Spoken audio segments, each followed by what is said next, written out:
there. Oh my goodness. Another hole. Nibbles, I knew this had to have been probably the last place he could be because he's been to every other grave. Oh. He must really be praying for us. I know. He loves the rosary. Loves the rosary. And he knows how much Mrs. Horning loves the rosary. Oh my goodness. Nibbles. There he You is. always find your friends. Oh. Oh, Nibbles. And you found the true story of the three little pigs. That's a good one. looks like a great And I book. know third grade loves that one. Okay, well, Nibbles, you know you're not supposed to be in here. And you know that this is not your home. Where should we sit? Should we sit here? Okay.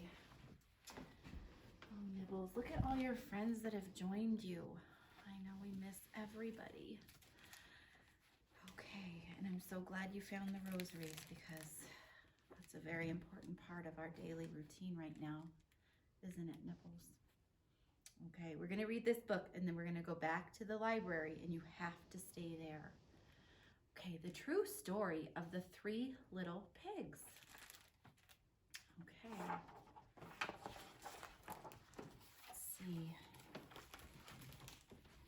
Everybody knows the story of the three little pigs, or at least they think they do. But I'll let you in on a little secret.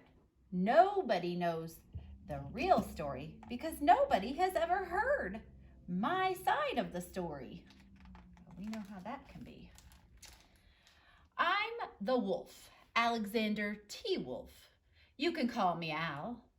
I don't know how this whole big bad wolf thing got started, but it's all wrong. Maybe it's because of our diet. Hey, it's not my fault wolves eat cute little animals like bunnies and sheep and pigs. That's just the way we are. If cheeseburgers were cute, folks would probably think you were the big bad wolf too. But like I was saying, the whole big bad wolf thing is all wrong. The real story is about a sneeze and a cup of sugar. This is the real story. Nibbles, did you know this story already? Way back, in once upon a time, I was making a birthday cake for my dear old granny. I had a terrible sneezing cold. I ran out of sugar. So I walked down the street to ask my neighbor for a cup of sugar. Now this neighbor was a pig, and he wasn't too bright either. He built his whole house out of straw. Can you believe it? I mean, who in his right mind would build a whole house out of straw? So, of course, the minute I knocked on the door, it fell right in. I didn't want to just walk into someone else's house, so I called, little pig, are you in? No answer. I was just about to go home without the cup of sugar for my dear old granny's birthday cake. That's when my nose started to itch. I felt a sneeze coming on. Well, I huffed and I puffed and I sneezed a great sneeze. Achoo! And you know what? That whole darn straw house fell down. And right in the middle of the pile of straw was the first little pig, dead as a doornail. He had been home the whole time. It seemed like a shame to leave a perfectly good ham dinner lying there in the straw, so I ate it up. Think of it as a big cheeseburger just lying there. I was feeling a little better, but I still didn't have my cup of sugar. So I went to the next neighbor's house. This neighbor was the first little pig's brother. He was a little smarter, but not much. He had built his house out of sticks. I rang the bell on the stick house. Nobody answered. I called, Mr. Pig, are you in? He yelled back, go away, wolf. You can't come in. I'm shaving the hairs on my chinny chin chin. I had just grabbed the doorknob when I felt another sneeze coming on. I huffed and I snuffed and I tried to cover my mouth, but I sneezed a great big sneeze. Achoo! And you're not going to believe it, but this guy's house fell down just like his brother's. When the dust cleared, there was the second little pig, dead as a doornail. Wolf's honor. Now, you know food will spoil if you just leave it out in the open. So I did the only thing there was to do. I had dinner again. Think of it as a second helping. I was getting awfully full, but my cold was feeling a little better, and I still didn't have that cup of sugar for my dear old granny's birthday cake. So I went to the next house. This guy was the first and second little pig's brother.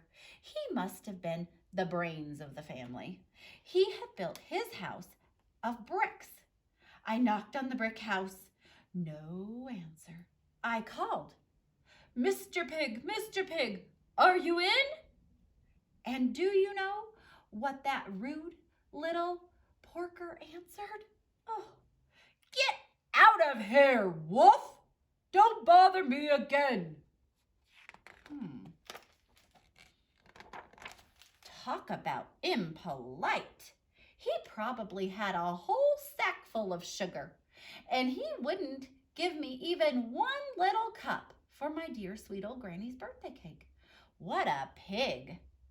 I was just about to go home and maybe make a nice birthday card instead of a cake when I felt my cold coming on. I huffed and I snuffed and I sneezed once again. Then the third little pig yelled, and your old granny can sit and spin. Oh, now, I'm usually a pretty calm fella, but when somebody talks about my granny like that, I go a little crazy. When the cops drove up, of course, I was trying to break down this pig's door, and the whole time I was huffing and puffing and sneezing and making a real scene. The rest, as they say, is history. The news reporters found out about the two pigs I had for dinner. They figured a sick guy going to borrow a cup of sugar didn't sound very exciting. So they jazzed up the story with all of that huff and puff and blow your house down. And they made me the big bad wolf. That's it, the real story. I was framed. But maybe you could loan me a cup of sugar. Oh, Nibbles, that book was a bit intense, but it was a good one. I know you like that book. Maybe you should go back to the library and read the other story about the three little pigs. That might be a good place for you to go.